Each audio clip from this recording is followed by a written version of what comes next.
is our Tuesday's Toolbox for April the 21st. And I want to thank everyone for joining us today. Things are rough now still, and but I want to thank you for being here because you're doing something about it and you're helping yourself by joining our Tuesday Toolbox. And today we have a guest. I'm welcoming Denise Gilstrap. Denise, we've never met before. I'm Sarah Hoffpower, and thank you for joining us today. If you don't mind, I'm just going to quickly go over our agenda, and then the floor is all yours. All right. Great. So, Yvonne, would you like to start off with any updates? Or no, my biggest update is having Denise here to join us. We continue dealing with all this and trying to be as fluid as possible, adapting to some of us being at home, some of us working in the cities with limitations. So, we continue working through this, and we are committed to support everybody in any way we can. One of the ways that we do it is through education. Many of us are with our kids at home, and we're trying to find things for them to do. And this is precisely what Denise does. She helps people with education needs for their kids and themselves. So I thought it would be a great idea to hear the message from Denise and, kind of open that door for future conversations. If anybody has any questions about EdNavigater, you can reach out directly to me or Denise, so we can address those questions and help anybody with those needs. that's wonderful. I'm so glad that Denise is here today. And this is a 30-minute meeting. Denise will go first, our guest today, and she will talk about EdNavigater. I am going to do a 15-minute discussion about resilience building for your Tuesday Toolbox. And Powell will be presenting his community resource update and information for everyone this week. And as always, feel free to reach out to Powell, Yvonne. The chat box is open. If you have any questions during our presentation, feel free to post your question in the chat box. And when we end the meeting today, you will be directed to an evaluation. We would love to hear your thoughts about Tuesday's Toolbox, how we can make it better, and how it is helping. So thank you very much, Denise, for joining us.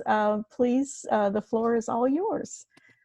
Thank you. Thank you for having me. I'm very excited to be here and talk about EdNavigater. I think there is probably no better time than now to have a service like this available to employees, because exactly what we help with is what the country is experiencing right now, and that's home-based learning. We really pride ourselves in being a family-focused and family-centered organization and just really helping parents, track their students' progress.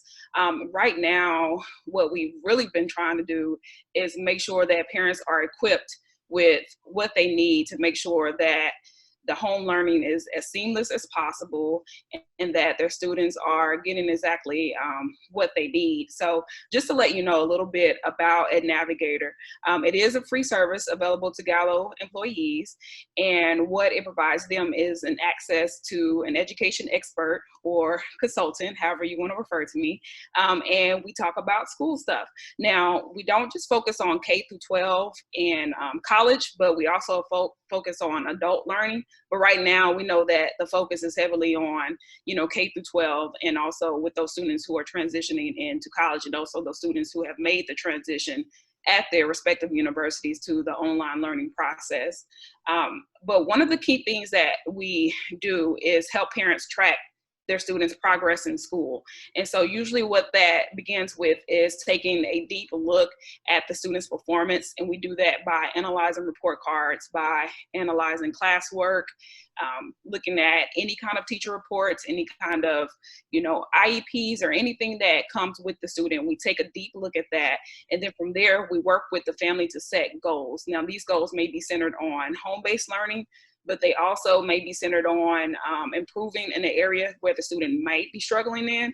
but they also could be centered on helping the student continue to excel in an area where they are currently performing well. We really just want to focus on whatever's best for the student and helping the family navigate that and do whatever they can to make sure that the student is getting what the student needs. Now, we know that with this transition in the country right now to home-based learning, when it happened, there were so many resources pouring out on the internet, free resource, free access to websites, learning materials for educators and for families. And it was a lot to just really comb through. So while the intention was, great with these companies offering all these really wonderful resources, it was a little overwhelming for families. And then on top of that, we know that schools were implementing their own instructional routines that, students had to follow, whether it's, daily work, logging on to Zoom, doing classrooms and things like that. And so one of the things that we offer, not to just, our members and to those who access our services, but to everyone, is our One Great Thing email. And I believe that all Gallo employees got a link to subscribe to that. But what we decided to do is to help parents comb through those resources. So we looked at each one of them and just decided, hey, is this something worth sharing? And each day, Monday through Friday, we send out an email to whoever subscribed to it and just letting them know about one great resource in 5 different areas. And hey, this is something that you can try today. This is something that you can try with your family this week. So there's no need to go and, look through the internet for math support or look for creative activities, because we're going to send it to you each day. We're going to send you a daily tip. So that's one thing that Gallo employees can access. You don't need to have direct EdNavigater services in order to have access to that. Another thing that we wanted to offer to everyone is an at-home learning webinar where parents can specifically ask me questions that they have regarding their routines, regarding what their students are working on. We know that pretty much at this point, pretty much where everyone is, school is physically out. For the remainder of the school year, school is still, technically in, but they're not physically going to the building. And so one of the things that we've had a lot of questions about, is learning loss. Like, will my child be behind at the beginning of the school year? What should I do over the summer? Where, summer camps and summer schools were an option before, but we don't really have that option now. We might not have that option. So much right now is really unknown. And so within the webinar, I really want to focus on different routines, different activities that families can implement at home, different types of learning activities to prioritize and how to do this and how to structure your day, and then also where to find those useful and free resources. So, we are sending out our One Great Thing email, but if there is something else that you need and something else that, you need to help your student focus on a math problem or any type of reading resource or early learning resource, I can help with navigating, how to find those useful resources and looking at it and saying, hey, this is something that's worth trying. And then also one of the things I do want to really hit on in the webinar is helping families learn how to keep kids connected while being isolated at home, because that social connection is still really, really important for student social and emotional learning and development. And so that is one thing that we also will target within the webinar. So, I'm really hoping that employees access the service, that they use it. The first start is downloading the app. That's what's really cool about our services. We've always been virtual. So while we do have on-site office hours, parents have direct access to me through the app.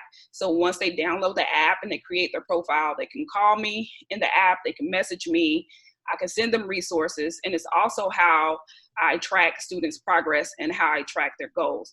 And it's also where I house like any records that, parents give me, such as report cards, grade reports, things like that. So it's all in one confidential space. So if employees, want to go ahead and access the service directly and right away, then go ahead and download that app and then put in the code, and that'll get you, straight to me. I had someone download the app this morning and send me a question about college algebra. So that was really exciting. So I'm hoping that employees take advantage of this service, especially right now. And then also I'm hoping that employees will tune into the webinar whenever we get that scheduled, because that will give them a chance to ask any questions that they may have. And you don't have to have access to EdNavigater to attend the webinar and ask me questions. We want anyone who it could be a benefit for to attend. That's fantastic, Denise. I'm so happy to have your professional support at a time when parents' roles are changing and becoming teachers at home, and children are missing their friends. What I'd like to do, you know, when we're out of this webinar, I'll get your contact information again from you or Yvonne. And when we send out the link to this YouTube video, we're going to upload this webinar recording to YouTube. And we'll include in the email the information that you just shared about where to find the app, what the code is, and everything, so people can access it. Sounds great. And I'm hoping that people will log on to the app, people will attend the webinar, and I just want to be, you know, as much of a resource as possible. So parents, you're doing the best that you can. Hang in there. And I'm here if you need help. That's so good to know. Well, Denise, you're welcome to stay with us if you like. We're going to be talking about resilience building and learning new skills today. So it's very interesting that we've been meeting this way for every week for the past month. And what we're going to do is a little change in our offerings next week. As of today, we are following our format of providing training in resilience factors. And next week, we're going to offer an unrecorded session that's really more free-flowing for you to bring your questions and your comments and any questions you have, any difficulty you may have adapting these tools to your everyday life. Powell is going to be our leader of that group. It's going to be the same time, Tuesday at 4 o'clock. So next week we will have a less formal webinar or group meeting for everyone. And we're going to alternate it.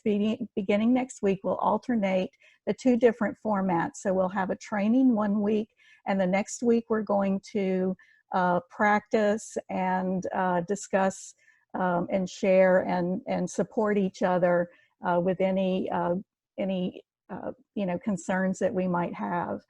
And so I wanted to show you again that you can send your questions in to the chat box. If you're on a computer, there's a chat icon that looks like a balloon when you hover your mouse over it. And there's a little message box that I highlighted in yellow that you can use.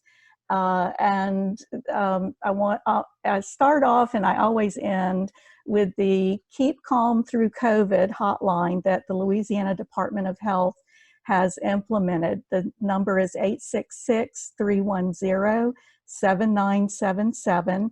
It's 24/7 and all calls are confidential. So again, if there's a day where things are a little overwhelming and you just want to speak to someone confidentially, you can call 866-310-7977. And we're getting back on track with our resilience building activities. We have practiced a calming activity. We've learned to do wellness check-ins. We learned about fostering a healthy outlook last week, and we're going to continue that discussion today about ways to increase your healthy thinking, which includes your healthy outlook. And today I'm going to apply that to relationships and accepting change, which we've all been challenged with through this ordeal. And so today we're going to talk about guarding our thoughts, the relationship stress and disagreements that rise from stress during a difficult time. We're going to focus on accepting change and role changes at work and at home. But first, we're going to hold everything and we're going to take a mind break. So I invite you now to get comfortable in your chair. As you know, I don't ask you to close your eyes or lay down or sit on the floor with your legs crossed or anything like that. We can practice this calming activity and this wellness check without having to change where we are, the room we're in. We can just get comfortable in our chair. If you're standing, please find a comfortable stance where you feel supported. You might want to lean against the back of your chair or lean against a wall. And first thing, I'd like you to notice the support of the floor under your feet. Feel how supported you are by the floor. Feel the support of your chair. Notice the type of chair that you might be sitting in or the type of floor you're standing on. Then bring your attention to the room or the space where you are. And I'd like you to don't have to say it out loud, but I'm going to because I'm leading. But I noticed that the sun is shining through my window. It's a sunny day. I noticed that the ceiling fan is spinning, and I can feel the breeze from the ceiling fan. So notice what you feel. If there's a breeze, or if the chair or the countertop where you are has a special texture to it. And I'd like for you to notice what you hear. Maybe there's sounds of traffic, maybe there's a clock ticking, maybe there is a fan blowing, and then bring your attention to any scents or smells you may have in your room or where you are. Just take in all of the 5 senses of where you are right now. And this is a calming activity that brings us to the present, to where we are, and focuses our attention right here and right now. Next, I'd like for you to practice the deep breathing. We're going to take 3 deep breaths together. And this is the type of breathing that we discussed. You place your hand on your abdomen, and you can feel your abdomen pushing your hand out as you take an inhale and falling with your abdomen as you exhale. So inhale, 1, 2, 3, 4. Hold it, 2, 3, 4. Exhale, 2, 3, 4. Hold it, 2, 3, 4. Once again, inhale, 2, 3, 4. Hold it, 2, 3, 4. Exhale, 2, 3, 4. Hold it, 2, 3, 4. Once more. Inhale, 2, 3, 4. Hold it, 2, 3, 4. Exhale, 2, 3, 4. And slowly return to your regular breathing. There.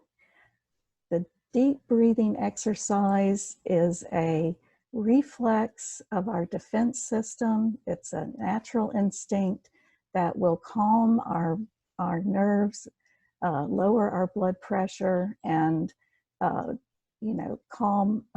bring calmness in a situation. So the last thing I'd like you to do while we're having a moment of quiet is to check in with yourself. And sometimes it does help to close your eyes for this exercise.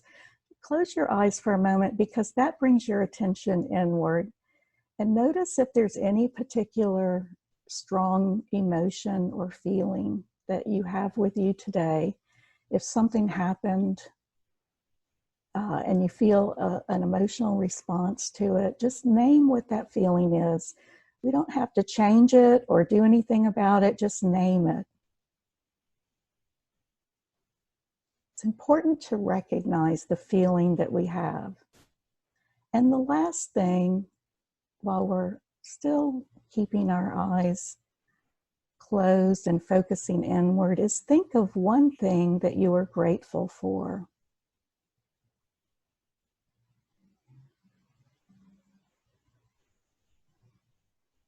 There. So we completed all 3 activities: calmness, deep breathing, and a wellness check-in. And it really does help to prepare us to learn something new about resilience today.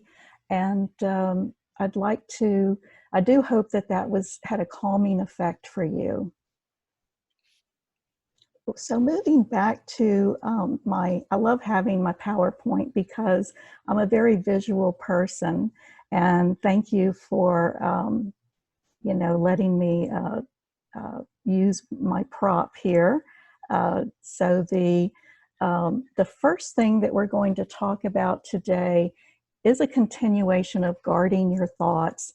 Last week, it was more about our internal dialogue and the thoughts that we have about ourselves and about how we're doing and any criticisms we might have. Those kinds of thoughts that either build you up or pull you down. Today, we're going to focus on guarding thoughts that arise when there's pressure on your relationship during a crisis, and how those thoughts can pull us down within our relationships. So we are going through a time of loss of closeness and contact with our social circles. We may be feeling more conflict and tension toward others.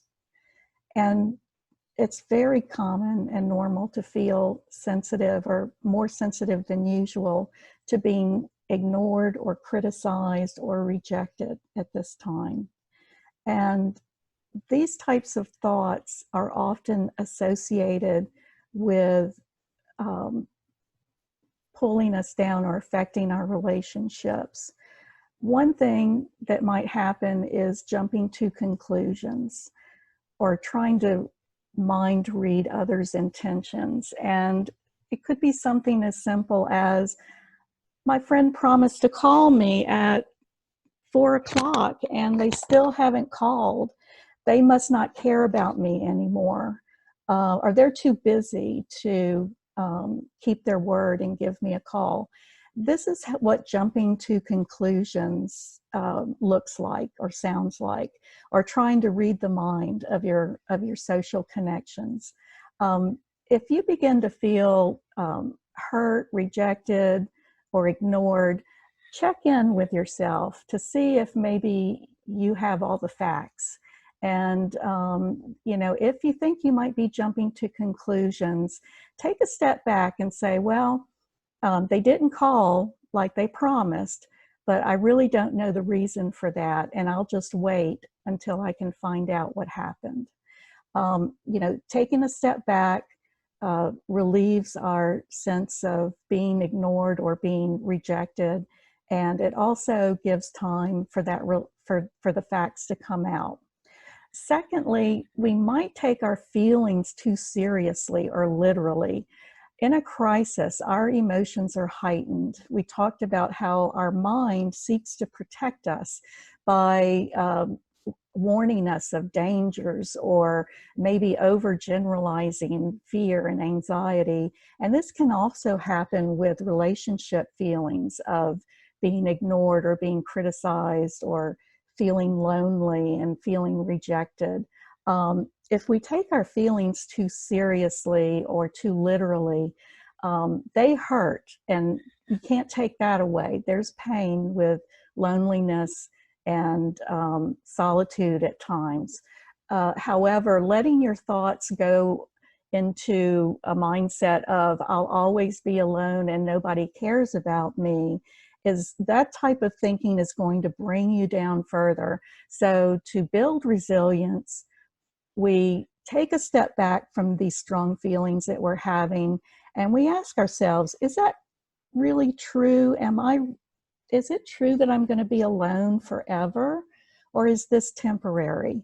Or maybe that person is just really busy right now and something unexpected came up for them. The third thing that we do with our thoughts about our relationships is we perceive things that happen as being entirely good or entirely bad. And so we do this to ourselves, but we also do this to other people. And I want to, and so we need to be careful about labeling someone all good or all bad. So keeping an eye on the time, I want to talk about disagreements based on what you expect from others and how it might be different from your relationships and how these feelings are intensified by stress. The problem is not inside you or the other person. This is a key concept that's very important to remember. So if you thought that a problem was inside of someone, you might approach them and say, your problem is, whereas if you were seeing the problem as being outside of the person, you would say the problem is. Say the dishes need cleaning. A internalized problem would be communicated as you're lazy. You know, this is a quality that you have, and you're not going to clean the dishes. These types of things immediately put people on the defense. Another thing would be, you never help me. But the problem is actually there's a lot of work to do, and we're both very busy. And finally, you know, we may have we may be feeling that our stress is making us more irritable, and we might manifest that as other people being the problem and saying everything that person does annoys me. But the way to get around that is to take a step back and realize it's not the person, it's the problem, and brainstorm possible solutions without deciding if they're good or bad, and come up with some solutions that you could do or that you and your friends could do together, your spouse, and that helps manage your disagreements. So we are living through this time of change. I am going to save this slide for next time because we're getting closer to the end of the half hour, but acknowledge the feelings that you have about the changes, and it's okay to acknowledge that they're unpleasant, and your change may also include losses, and some of the feelings you might be having are grief. As we end today, in my piece of the toolbox, I'd like for you to take away with you something that you could do during the next week that would increase your chance of building a resilient outlook. Did any of the ideas I shared with you today resonate with you or sound like something you'd like to put into practice? Well, I encourage you to do so, and I look forward to seeing you next week when Powell will be holding a more private and open group to discuss these issues. Powell, I apologize for being a little over, and I'd like to hand it off to you now. All right. I can try to fit mine in, or if we want to put if folks have to go, because I know we're getting up on the hour, I'm happy to do kind of the piece that I was going to report next week or the week after at the next Toolbox. So Sarah, I'll defer to you on how you think we should use the rest of our time today. Well, if you don't mind saving it for next week, but we have a couple of minutes. Would you please talk about the group you've been excited about starting, and which is going to take place next week at this time at 4 o'clock? Sounds good. Next Tuesday. So yeah, so you know, as Denise mentioned, some of our children, although they might be still attending class via Zoom and various digital platforms, the social aspect of the classroom is not there in the way that they used to experience it. And I know for my daughter, that's a challenging thing, and kind of me having to say no play dates and not going to the park and meeting other kids. And so the social aspect of this, one of the ways I cope with difficulties, and certainly one of the ways the city and the residents here cope with difficulties, is through that communal and social life. And that, unfortunately, is kind of being stripped away from us as a result of the nature of this crisis because of social distancing and et cetera. So the idea for our group next Tuesday and the conversation that I'm wanting to begin, and I want to start to foster authentic relating dialogue between us and the Gallo family, because I'm sure even though some of our guys in the field, they're on the construction sites and they're working, I know there's protocols about lunch and distancing, and then people are kind of just going home after that. And so our usual protocols of how we deal with stress, and especially the social aspects of it, we're all missing. I know I'm missing as I'm working from home and kind of parenting full time. And this was literally my only conversation with other adults that happened today. So with you all. So the idea is for next Tuesday, us to honor that reality and that difficulty that we're all going through and the lack of our social connection. And I'm going to be, and like Sarah said, it won't be recorded, and we'll all be visible, the attendees and presenters. And I will orchestrate some activities that will help connect us in an authentic way and connect as human beings, and hopefully fill that social void that we're all dearly missing. So that's the idea, and that as a piece of building this resilient outlook and lifestyle that we've been talking about for the past few weeks. Thank you, Powell. I'm looking forward to it. Yvonne, do you have any closing thoughts? No, I want to thank everybody who attended. Thank you, Denise, for joining us today. We really appreciate it. Thank you, Sarah and Powell, for all the work that we're doing. We're really excited about this, and hopefully we can have more people next week. Yes, and please be on the lookout for an email. This YouTube video will be uploaded, and you're welcome to share the link with friends and family. Everyone, so long. We'll see you next week. Have a great week. Have a good week.